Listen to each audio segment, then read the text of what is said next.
Hello and welcome back.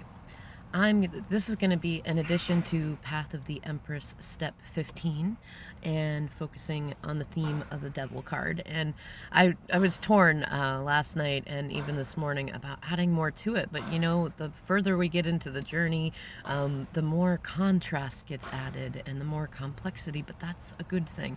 As Tony Robbins often says, what you want is a higher quality of problem. if you're experiencing the same problem over and over and over again, you're not growing and you're not progressing. So what you want to look for is a higher quality of problems. So with that being said, what I want to talk about actually is the aspect of the lovers within the Devil card, because number 15, which equals 6, which for me, I also like to break it down and look at 1 and 5, which is the Magician and the Hierophant. And what I want to talk about is, should you date if you know who your twin flame is and you're embracing a twin flame journey and you're in separation of some kind? And the problem is there is no yes or no answer that anybody can give you to that. What I have noticed is that for most folks who are on a twin flame journey, who decide to date, is a couple of things are very likely to happen. First and foremost, if you still have some attachment traumas to heal and or fears about love, things like that, even just a fear of getting hurt or anything like that, what you're going to first find is that you attract karmics. And the same thing with if you still have challenges with boundaries, you're going to attract karmics. Now, karmics they're not all bad or all good. Sometimes a karmic can be a soulmate who actually is willing to get past your stubborn side and your fears and really, get in there and show you that you are lovable. Some karmics are going to be the kind that treat you completely disrespectfully or only focus on your body or really test you just like on those lonely nights when you really want your DM and they're like all sorts of, come on, come see me and this and that. Are you going to give in to that, right? These are growth opportunities for you to experience. The other thing is, if you really have worked on a lot of your healing and you have been working on creating good karma, I know in one of the earlier Path of the Empress steps I talked about that, and if you get into creating good karma and it's really a matter of your DM, I mean, we all have free will, and so if your DM is still, I don't want to say behind you, because we're always in time, but time is not linear, and so it can look in the 3D like you're out of step sometimes, and the universe might be like, hey, woman, feminine person, men's for some of you that are divine feminines, it's good to go have fun. It's good to go do that. But then you have to face your fear of, well, what if, how will my DM feel about me dating somebody else? Which is something, it's funny. So in my journey, actually, when my DM and I had our separation, when that started, I was already super upset because he had had a lot of karmics, like he'd kept them in his life. They were his backup plans. They were his, well, what if we don't work out, then I still have someone. And he also had never really had closure with them. He didn't know how to give himself closure. He didn't, and they certainly weren't going to give it. They enjoy the feeding on the energy. So they were still there. I was mad about that. And then there was some issues that came up that they created problems, which then rebounded into our relationship. And I was mad about it. And some of the kids got hurt and a whole bunch of drama and nonsense happened. And we got to talking about like the difference between monogamy and monogamish and polyamory and things like that. And I was like, I don't want to not be with you, but I'm not going to be so self-disrespecting as to be in a relationship, no matter how much I love you, with somebody who is not being as loyal to me as I am to them and that they want me to be. Because he had a very hard time with possessiveness and jealousy, in the same sense of like, if I had kept around my exes and had ex benefits package and done things like that, he would be super upset, right? But I was like, no, I'm not going to go there. I'm not going to play that game. Now, I'm not saying what I did was right. I'm not saying what I did was wrong, but I said, no, you know what? If you're not willing to work on this with me, and you're not willing to work things out in couples counseling, which we did attend, and he was trying, but it was just so much, and there were so many things that were coming up at once, and it scared him. And I was like, you know what? Until you're ready for the full-on, both feet in, no backup plan commitment that I am ready for, then let's go for a different dynamic. And we started talking all about that. And I started looking into dating and I said, let's do polyamory then. Then you can keep all your karmics, and I won't feel like I'm being cheated out of something, because you are emotionally cheating, and then we can at least be even in it until you decide that you don't want that anymore. Now, I want to point out that I was basing my happiness on whether or not he was playing by my rules, and that's something that I needed to heal, and I have vastly worked on that. So this isn't, it's funny because it's also something that if you look into learning about attachment traumas, when you are faced with someone that has fearful avoidant tendencies, as he does, that's actually an appropriate, emotionally secure response. But for me, it doesn't resonate with how I want to be. I don't want to be the kind of person that is like tit for tat or equal. What I should have just done is had better boundaries and said, no, this isn't acceptable.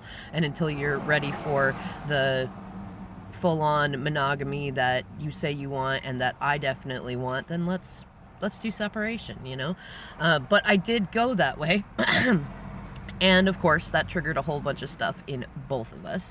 And then when he jumped into a rebound, like full on, like I had barely gone on a couple of coffee dates. It really, and I was getting to know people, I was sharing all of it with him, and that triggered some shadows because it felt like cheating, but also it wasn't, because he was placating, but he had agreed to the dynamics because he didn't want, he had a big fear of abandonment, and so we went that way, but it triggered a whole bunch of stuff. I tried to help suggest that, here's some, why don't you try dating some new people, and instead he jumped into heavily drinking and getting involved with some of his exes, and then rebounded with an ex, and like fully into that. And so when that came about, I was sitting there thinking, well, you know what, maybe I'll just lean more into the polyamory stuff. Like, it fits for me, and I know that it's going to be a little while before my DM is at a place where we can have a healthy monogamous relationship. And what I found was that the people, one of the problems we came into was that a lot of the guys that I had found myself wanting to interact with were a lot like him when I met him, and that was weird. It was weird for him. It was weird for me. It came up with a lot of conversations about whether or not he was comparable, which I said, no, you're completely incomparable. It's like I'm bringing up these few comparabilities in behavior because I want to talk about this stuff. I want to talk about like lying versus honesty, or I want to talk about like how, some people can have a very similar life story and go a completely different direction. Some in better directions, some in worse directions. Like, you're not alone in going through what you go through, and you're also not alone in choosing not to face it. But that went into a whole new territory. And so while he was, it still tore me up for him to ghost and go that way. But I also knew that it was likely to go that way. I had, I suppose, some, being psychic, I had some insight that it was likely to go the way that it was going to go. And that scared the crap out of me, but it also scared the crap out of me to be in a relationship that reminded me of my parents, which is very like they're together, but they don't really share like affection and love and things like that. They live in the same house but completely opposite ends of the house, and they're always mad at each other and very bitter, and it's like, okay, you're together, but you're not at the same time. And I didn't want like a loveless marriage based on that, well, we've been together so long, might as well keep it that way. Or as my dad said and made my mom mad one time, well, we're just too lazy to get divorced, like, which was totally a joke on his end, but it completely upset my mom. And like, I didn't want I want humor in my relationship, but I don't want a loveless marriage based on like obligation or tradition or things like that. I want it to actually mean something. And so that was me playing out my own fears and being triggered by his fears and vice versa. Like we were doing that to each other. But when he left, I found myself, actually, the irony is that he was trying very hard to make me jealous with the person that he had gotten with, trying to make it appear that they were exactly like me but better, and I know a fair amount of that was chameleonism on the karmic's part, but I found myself wanting to do that too. Like I wanted to be like, look who I'm with, look who I'm playing with, blah blah blah. But I also didn't want to do that. I had a number of people telling me I should. I had, and I was listening to various readers who were saying, you know what, if you get with someone else, it'll pull your energy away and then they'll come back to you. But then I was like, but I don't want to be with somebody else to pull my DM back, because one, that's messed up to the person that I'd be with, like just to be with them to pull them back.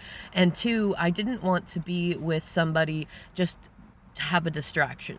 And actually the irony is going through that shadow work is what made me realize just how long I've been on the twin flame journey with my twin, because in the earlier like 5 years that we met, he was with a karmic ex-wife, and when I thought that he was gone, I wanted a distraction, and I was too young and too inexperienced in things to recognize what kind of relationships I was manifesting in being in love with someone in my heart and my mind, and trying to be with somebody else to not think about the person that I really wanted, and because I assumed that there wasn't going to be anything in the future. And I didn't want to chase, and I didn't want to be one of those people that's like one of those women that's like super, super needy and like, you got to come back to me and you got to leave the person you're with. So I jumped into relationships like that. And actually, it also made me realize too, because another fear that I had that I'd been facing during this separation,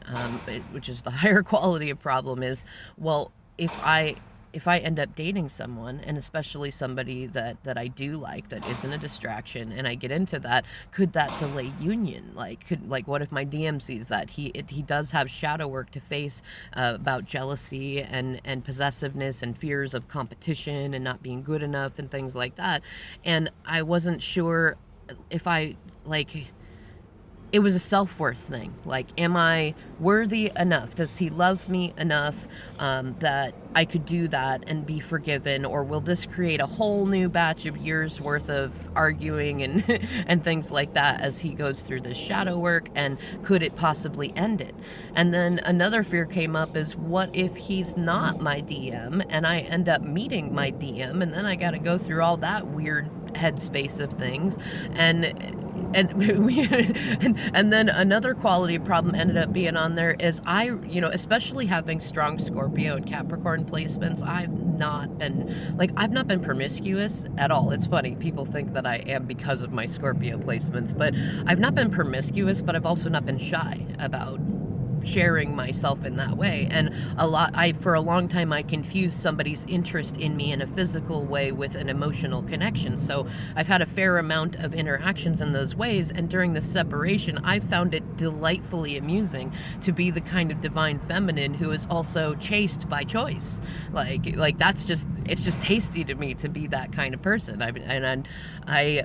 I know that it's also very alluring to my DM, because he's not used to anybody being like that. He's used to being in relationships where somebody's always cheating on him. And out of the 14 years we were together, even with the honesty and openness, I was going to say openly, that's funny. Even with the honesty and openness of exploring polyamory and things like that, it still felt very close to cheating. But he was used to somebody just diving right in and like, well, I already did something with somebody, right? And I didn't do that. And then for me to be separate, and I've never been sitting there going, well, I'm waiting for you. I'm just like, I'm single. I'm enjoying being single. Like, there's a meme that I sent him to tease about, like, it's a feminine on a bed saying like super comfy and like nobody nobody else is in it. She's like, this is how I sleep single, knowing ain't nobody's cheating on me. I ain't got to share my weed. Like, you know, and it's like, if I'm enjoying this. Like, I've been in relationships. I've been doing stuff like that most of my life. So like enjoying the singleness has been kind of fun too. But there, you know, there is always that side that's like the shadow sides of loneliness. And that's another thing that you're going to find yourself faced with if you consider the dating stuff, which is, it's not bad. It's good to face that, because when union comes back, you don't want to still have those shadows in there. Like, all the stuff that I've listed are things that commonly ruin relationships. And so if you consider the idea of dating, what you really want to look at is not the actual shallow act of dating someone. Like, you know, yes, you want that is there, like the idea of interacting with another human being and things like that. But look at it from a higher perspective. Look at it from the hawk's eye view, or the eagle's eye view, or the heron's eye view, whatever preferable messenger that you like. Look at the long run view. Is, you know, do you have karmic lessons that you still need to learn? And if you say no, you probably do. If you say you don't know, you probably do. If you say yes, well, then you already know. You already do. We always do. We always have different things that we can learn, and no two people are the same. So there's going to be different things that different people trigger. So the question of whether or not you should date is more a question of, you know, do you want to learn more? Do you want more contrast? Now, what I found, and I'll explain it in later videos, is that my DM's energy, both 5D and 3D, likes to get in the way of me dating, and it's funny. I'll have to explain it more later because I'm running out of room for this particular video, but that was a whole nother bit of contrast to look at. So I also know that Spirit wants me to learn this stuff and wants me to enjoy being me and not to worry about commitment stuff so much, which as a Capricorn Venus is a challenge. And I also know that I end up often being a teacher of boundaries and appropriate approaches to other people through like different dating apps. And I kind of like that contrast. I'm not in there looking for somebody right now that I want to date. And I've also found that I've gotten a whole bunch of data and information about dating scammers and catfishers, especially masculine catfishers, that I can go and write about and talk about now. So there were things in it that I was afraid to go into it for a whole number of reasons. And now that I've been like, you know what, why not? Let's just see what happens. I haven't been on very many dates because I've built up my boundaries a lot better, and I stopped triggering my DM and so much by trying to have only the contrast of romance and those interactions from him, and actually by having those interactions with other people that I was less attached to, I was able to work on my boundaries a lot more and a lot better, and that helped me have better boundaries with my DM, which also helped get my DM to have better boundaries with himself and with his karmic, and we developed more respect for each other. It did a whole number of things I did not expect. So there's a lot more into it that you can get into in terms of that. And it's more important that you face the shadow work of it, which is where the devil card comes in, you know, and you got to look at those things: jealousy, possessiveness, how you bind yourself. Are you just looking for a distraction? Are you using someone else as a placeholder? And if you are you going to be honest about it? And if you are not using them as a placeholder, and the universe is like, hey, here's a cool soulmate that you could just enjoy your time with, maybe it's meant to help trigger your DM to deal with their jealousy and possessive side, especially if they're wrapped up with a karmic third party, because that's going to really throw them off. Or like, you know, do you not do it because you don't want to be that source? Like, there's a lot of questions in it, and not all of them have answers, and most of them lead to more questions, but sometimes it can be worth the contrast and the healing of going through and having those interactions. So, you know, the question isn't really, should you date while you're in separation with your twin? It's, what kind of contrast do you want?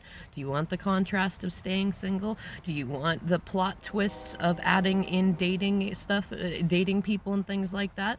What do you want to work on, you know? And really, for me, the question is why? What's the spirit in which you're doing it? Are you doing it to make them jealous? Are you doing it to pull away your energy? Or are you doing it because you're enjoying yourself and you're having fun and you're learning and growing and having contrast? Alright, I'm going to end this video here, and I believe I'll do another 1 or 2 additionals to this step 15, and then I'll see you in step 16, where we'll focus on the theme of the Tower card.